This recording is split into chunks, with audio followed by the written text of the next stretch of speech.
ලස්සනට විෂන් එකක්. දරුවා පුතා වාගේ හැකියාව මේක. ඒක අයිඩෙන්ටිෆයි කරලා පුතේ ඔයාට මේක තියෙන්නේ.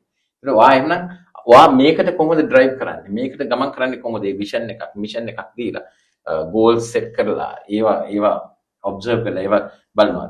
ඒ වගේම දුව කැමති මේක නම් එයා ඒ දේ කරන්න දෙයට අපි එහෙම සෙට් කරනවා. ඒ වගේ ඒක එහෙම කරද්දී ඉතාමත් ලස්සනයි. ඒ ශක්තිමත් ගමන් කරයි. ඊට අමතරව අපිට පෙන්වන්න පුළුවන් ඉන්ස්පිරේෂනල් නේද? අපිට මේ ශක්තිමත් වෙන අපි අපේ ගෝල්ස් වලට එන ශක්තිමත් වෙන ෆිල්ම්ස් තියෙනවා. ඒක ඇනලයිස් කරන්න පුළුවන්. පවුල් රැස්වීමේදී. ඒක ආසයි ඒගොල්ලෝ නේද?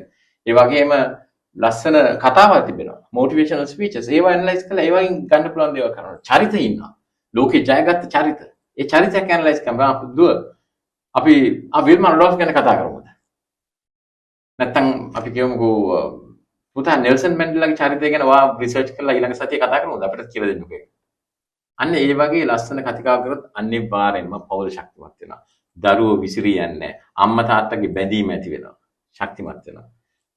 ලස්සනට ශක්තිමත් පවුලක් බිහි වෙයි. ඒක ගමට රටට වැඩදායක වෙයි.